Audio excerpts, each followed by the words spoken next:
All right, here we go. A self-massage foam rolling routine.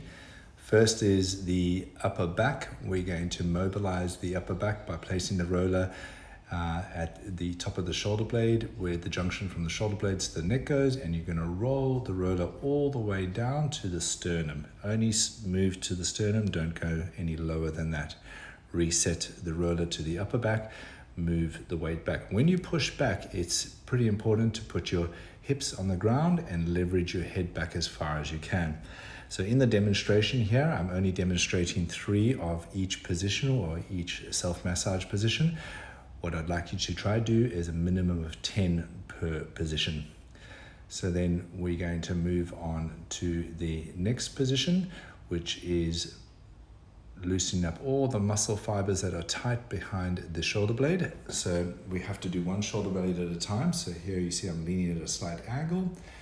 I'm putting the roller at the top of the shoulder blade, working down to the bottom of the shoulder blade. So think of the shoulder blade as a triangle, and you're working the top of the triangle, moving down to the pointy end of the triangle at the bottom.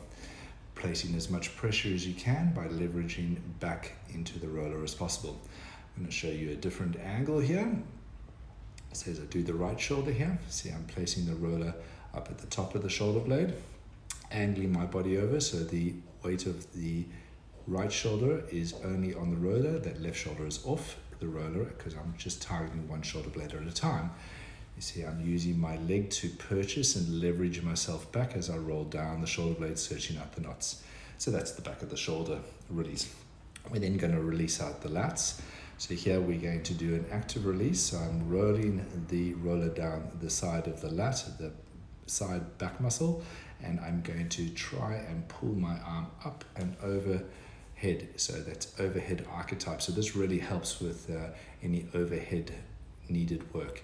So we're moving onto a different angle, onto the other arm here. So you see I'm on, and as I roll back, I'm trying to pull that arm back. So as a reset, pull the arm back, really trying to get that overhead archetype. This is a really important release to do because this area in the body is tight in most people.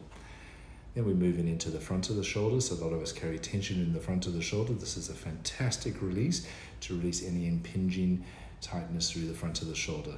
So I'm placing my knees underneath my hips and I'm leaning as far forward as I can. So here I'm going to give you a different angle. Notice how my hips are stacked over my knees, not behind my knees, and I'm leaning forward and smoothing out the knots into the front of the shoulder. Again, remember to do at least 10 repetitions per area.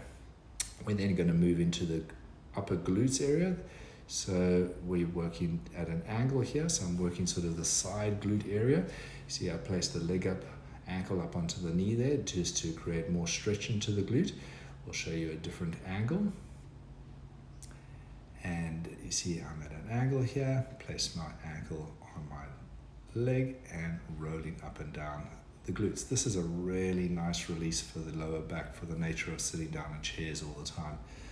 And then we're going to target into the tensor fasciae lata, the TFL, so that's right up onto the side of the hip there. So I'll see how I bring my leg up and over to create more pressure and weight onto that area. And we'll show you a different angle now, and pressuring up and rolling in and out of that TFL. So from there we're going to move into the next movement, which is releasing out the hip flexor, so the attachment of the hip to the quad, just to that top little section. You'll feel it's quite ropey in this area, so you want to get as much pressure down there as you possibly can. We'll show you a different angle. So you see I've got the roller just onto that hip and I'm putting down as much pressure as I can, rolling in and out there, trying to release the tight muscle fibers in there. And then we're going to work the full quad area. So going from the knee and pushing all the way up to the top of the quad, the thigh. So see, again, I'm using my elbows to leverage up and over and trying to put as much pressure down in the thigh as possible. I'll show you a different angle on this one. And again, rolling all the way up the full surface area of the quad. You notice I don't roll up the iliotibial band because it's a tendon and it just actually gets more irritated if you roll onto it. So we avoid the side of the leg. Then we're going to go up into the calf.